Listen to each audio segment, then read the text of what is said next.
welcome back to my channel. Today I'm going to be filming another episode of the Lunar Knits Podcast, and I think the last one I put up was like 3 or 4 weeks ago, so we're doing pretty good. I don't have a whole lot to show you, but I do have a finished object to talk about and a new cast on. So yeah, my dogs are over here, so if the lighting changes a little bit, they're messing with the blinds, and I'm so sorry. I know the quality in my last video was a little crazy with the lighting, so I'm trying to be a little better with it. See how it is. If you're new here, my name is Lori and I am the host of the Lunar Knits Podcast. I also run the Lunar Knits Instagram page and Facebook page and blog and Ravelry. You can find me on those at Lunar Knits by Lori, just like it's spelled here. And I am located in Columbus, Ohio, where today it's kind of chilly and I think it's supposed to snow and maybe sleet a little bit later, which is a total bummer, but it's okay. I can cozy up all day and knit because it's Sunday, which is awesome. Go ahead and get started. So I do have a finished object to talk about, but I don't have it with me, unfortunately, because it was a sample. I did take a little video clip of me modeling it, so I will insert that here.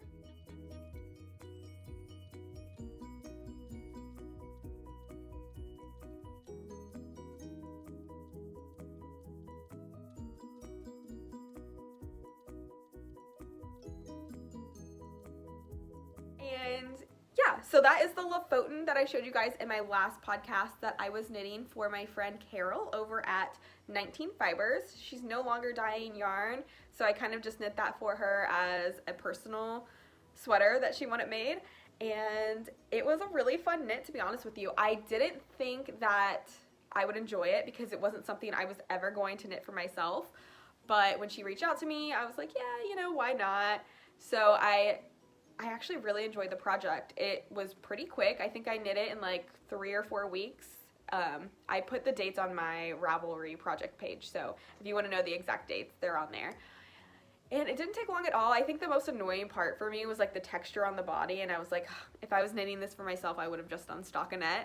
But it did turn out really cute with the texture, so I'm really glad that I took the time to do that for her.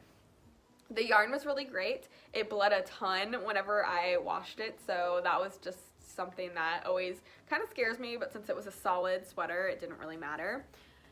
But I'm trying to think if I had any errors, but I really didn't. The pattern was fantastic. I followed it exactly, sorry, my dog is scratching. I followed it exactly to pattern. I didn't change anything. I did the 46.5-inch bust and it turned out exactly to size, and it looked really cool on me, and it looks even better on her. If you guys are interested in seeing how the Lofoten fits on the 46.5-inch bust, you can go over to my project page and there's a picture of Carol actually modeling it. I didn't get a picture of it on me, just the video, and she was kind enough to let me use that for my project page. So that's really exciting, and I'm glad to finally have that done, and I'm using the rest of the year to knit selfishly for myself, which has been pretty good. I'm doing okay with it, to be honest. Like, I am kind of a stressed out knitter, so I often get to a point in a project where I no longer am like, oh, I want to work on this. Like, if it's just like stockinette on a body, I kind of just get bored just doing that for hours. So I'm always like, I want to cast on something else, but then I don't want to cast on anything else because I know it'll stress me out for no reason because I can do whatever I want. But I don't have any required deadlines or anything right now. So I did cast something on, and we're going to talk about it today. So let's dive right in. First, I'm going to show you a sweater that I showed you last podcast. I am working on my Drama by Jennifer Steingass. And, oh, my pen was stuck on my blanket, sorry. So that's living in my Tanny Casey bag with all of my pins on it. I love my pins so much. And I've made quite a bit of progress on that since we talked last. So I put a lot of time into the Lofoten sweater. I got that shipped off, and then I went immediately back to working on this project for myself, which is the Drama. And it's really cute. So I do have a lot to talk about. I'm really excited. I'm going to go ahead and start by talking about the yarn just to get that out of the way. Last podcast, I was completely unprepared, but this time I brought some of the skeins with me to show you guys. So I am using Malabringo's Worsted. This is their worsted, and the pink is in the color Dusty, and the yellow is in the color Frank Ochra. It's probably backwards for you guys. I don't know. But yeah, this is what I'm working with. I had 4 skeins of each of these in my stash for almost 4 years. A local yarn shop from my hometown went out of business, and they had these on sale for like $6.50 each. And I really wasn't into fancy yarn when I bought it, but I knew that in the future I would probably kick myself for not buying it. So I bought 4 skeins each of these because I thought that would be enough then to make a sweater, because I didn't really know anything. And it should be fine. I actually should have enough to make an inverted sweater of this if I want it. So like pink color work and a yellow sweater, because I have so much of the yellow left. So this is the Drema by Jennifer Steingass, as I said. And I think the last time I talked to you guys, I was still pretty far up here in the colorwork yoke. I basically had just started, really. And now I have finished the yoke. It's definitely not going to, oh, there's a better color representation right there with my head. And I have done quite a bit of the body. So it's on needles that are much too short for it, so you guys aren't getting a good representation. I have tried it on one time right after I split for the sleeves because I really hated it. I have had this color combination in my head for about 2 years now. One day I just walked by my yarn and I was like, I should use those together. And this is the pattern that I had had in mind for them for about 2 years, like I said. And I finally casted it on and I was like, it's kind of ugly. But I'm having a great time knitting this, so I'm not going to frog it. I'm not going to stop. And I posted a picture on Instagram and I talked about it. And everybody loved it. And then I was working on it at knit night yesterday, or knit afternoon yesterday. And everybody like really liked it. So it is growing on me, especially after I tried it on. I thought it looked pretty cute. And I think it's going to be a little bit larger than it's supposed to be. It just feels like it's going to be a bit boxier, but I'm really excited about that because most of the sweaters I make come out a little bit smaller than I anticipate, but not like skin tight or anything. They still usually have positive ease, but I think this one's going to be kind of like a sweatshirt. And since it's worsted weight with color work in the yoke, it's like super thick and squishy here, and I can't wait to block it and see what it feels like. This is my first worsted weight sweater. Yeah, I don't think I've made a worsted weight sweater since I've been making sweaters, so yeah. I am not doing the color work at the bottom, and I'm not going to do the color work on the sleeves. I think it's going to be too tacky with this color combination, so I'm going to leave that off. I'm just going to finish up the body here in a couple more inches, add some ribbing, do the sleeves, and that's going to be that. And it's going to be super cute, and I'm going to try to finish it by the end of the year because guys, I have finished 12 sweaters this year. That's so exciting. But only 4 of them were for myself. I only made 4 garments for myself, and all of the other ones were sample knits for other people. And that's just the sweaters I made. That's not including, like, I think I made like a tank top. That might have been the only other thing I made, but whatever. So if I finish this, it would be 13 and number 5 for me. And then I have another one here that maybe if I'm feeling up to it, I could finish this year, which would make 14 sweaters, which would be pretty cool, but there's no pressure or anything. Anyways, back to the sweater. I haven't changed anything, I don't think, on it. I'm trying to think. Yeah, I haven't changed anything. Oh, I did omit the waist shaping. There is waist shaping in this pattern, but I like an oversized sweater that I can like French tuck into my jeans, so we didn't do the waist shaping, so I knew I would have the look I was going for. And the really cool thing that I dig about this sweater so much is usually you work your short rows up here at the top, and then you have like a big pink section before the color work starts. But these short rows are worked after the color work, and that is so cool. I really like that because it just gives you a whole different feel, but it works the exact same way. So it was really cool learning a new technique. I was really excited about it. So yeah, I have used 1 full skein of the pink so far, and this is how much I have of my second skein. I'm really hoping that I have a little bit of pink left over so I can do that inverted sweater I talked about with the yellow and then the pink color work, because even though I think it's ugly, like, I've had this yarn in my stash for so long and I want to use it and I don't want to get rid of it. I was telling my husband the other day that I was explaining to him how knitting and collecting yarn are two separate hobbies, and I told him, like, I've been doing a lot of sample knitting this year, so I have a lot more yarn in my stash, which I'm really excited and thankful for. And I told him, it's like, I have my own little yarn store here. I can just go through and just look at it and pick out what I want and try new things, and then over time things evolve and I like different color combinations together. So it's a lot of fun to have the yarn in my stash. And I used to feel the need to get rid of the yarn that I wasn't using at that time or didn't like at that exact moment. And now I regret getting rid of some of that indie dyed yarn that I had when I first started knitting because I felt guilty having it and not using it. But now I'm like, oh, I would have loved it for this project. And so I think I'm going to like keep my stash the way it is now. I don't feel any need to go get more yarn because I have, like I said, done a lot of sample knits, so I have a lot of yarn that I can play with.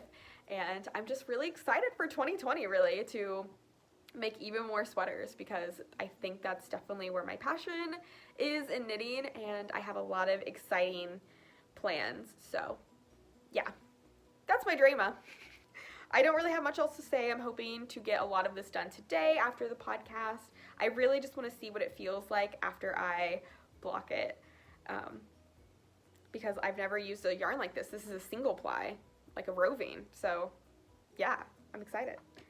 Anyways, I'm using those on my Chiagu interchangeables, and I'm using a 4.5 millimeter knitting needle. I don't know what the pattern calls for. I just kind of went my own direction with that as normal.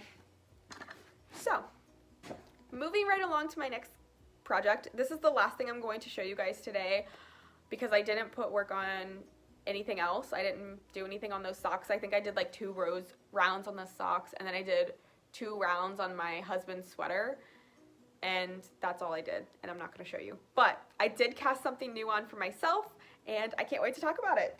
Alright, so this next project is something that I've had on my list in my Ravelry for a very long time. And I just want to say that I went and updated my Ravelry. I unfavorited all the things that I've had on my favorites for like 6 years that's not what I make anymore. That's not what I'm interested in. So I unfavorited all the things I didn't want anymore. And I reorganized my queue, and yeah, it feels really good to finally have my Ravelry set up to just what it is now. And the reason I was sparked to do that is because 2 of my wonderful friends that I've made over on Instagram over this year have gifted me patterns. So I was like, well, I might as well get an update because I didn't even know you could do that on Ravelry, and they just wanted to send me a little Christmas present. So they like went and they picked out a pattern that I had on my favorites, and they surprised me with it, which is so great because I love patterns. I just buy patterns all the time. I just like supporting makers. If I see a pattern I really like, I buy it. And I don't know when or if I'll make it, but I just like having them. And both of them picked out patterns that I completely forgot were on there. Well, one of them picked out one I completely forgot was on there, and the other one gifted me the Felix sweater, which has been on my list for so long. I have the yarn for it, and now I just want to cast it on immediately. But that brings me to the next project I'm going to show you. Like I said, has been on my list forever, and I'm finally making it. I've had the yarn in my stash since the Knit Pick sale. I got the Wonder Floof at the Knit Pick sale, and here it is. I am working on the rug sweater by Junko Okamoto. I believe that's her name, and this is a free pattern that you can get on Ravelry. It is a one-size-fits-most pattern, and I think that's totally fine because it is a free pattern, and it is an oversized sweater. And I'm not saying it's going to fit everyone, but it is a free pattern, so you can't always be too picky when somebody's gifting something.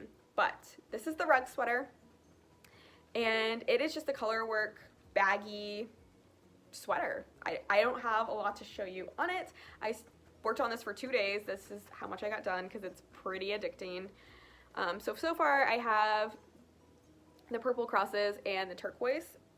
This is the purple. I didn't bring the turquoise over here, but you can see it in here. It's super pretty.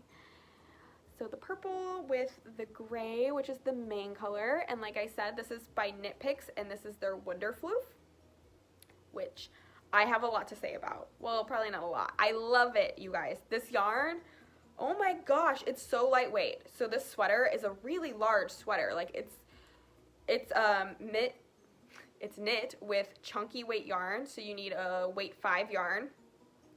So it would normally be a very heavy sweater, but this yarn is so lightweight. So this weighs nothing so far. So I know I'm really going to love it. So if you're not familiar with the Wonderfloof, I haven't heard a lot of people talk about it on podcasts or anything, but this is a baby alpaca with a tiny bit of merino. I think it's like 7% merino, and then some nylon. So it has like a nylon casing, and then it has the baby alpaca, which if you guys have ever used Surrey alpaca, it kind of gives you a similar feel to that because it gives you this halo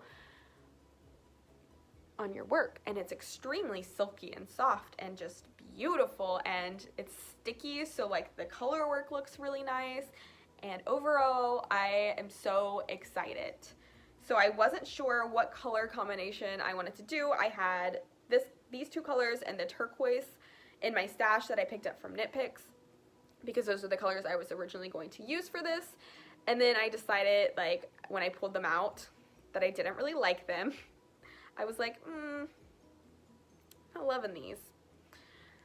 But then I talked to my husband and I went through the project pages and then the hashtag, and I showed him a couple of examples because he told me to use both of them, and this is the way he told me to use them, and I just wasn't sold on it. And then I was like, okay, well, I like the purple, so if I like the purple and gray together and I decide I don't want the turquoise, then I can just keep doing the purple. Because I was a little concerned to have 2 turquoise stripes, just big turquoise stripes, because there's going to be another one at the bottom. And I just thought that would look a little off with like the light purple.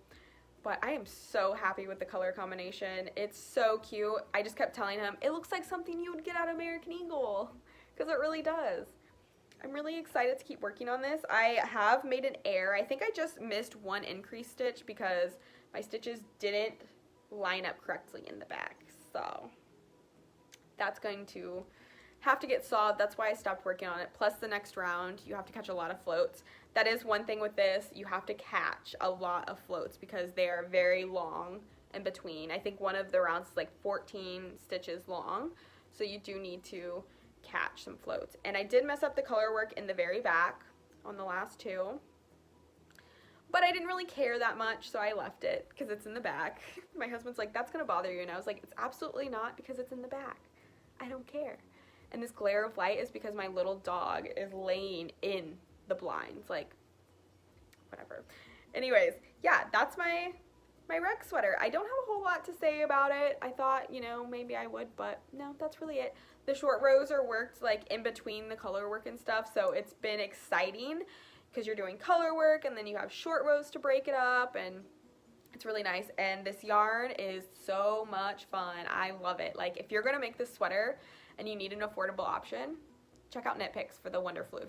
I didn't gauge or anything because the sweater is designed to be 49.5-inch bust, which isn't huge, so it's not size inclusive, but again, it is a free pattern, so you give and take, I guess, with that. On me, that would be really, really large, so I figured I would just go in and do my own thing, and it's probably going to fit one way or another. I think I have a 35-inch bust, so I don't want that much positive ease, although I wouldn't hate it at the same time because I really like oversized things.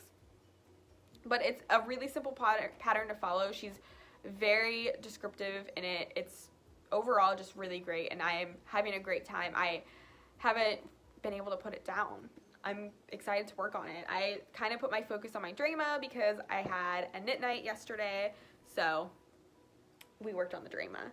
And I kind of will talk about the knit night that we had yesterday because it was a little bit different. So I'm in Columbus, Ohio, and the Polaris here is the flagship store. The Polaris location, Joann's, is a flagship store for Joann. So it's completely new and renovated and has a lot of really cool things there.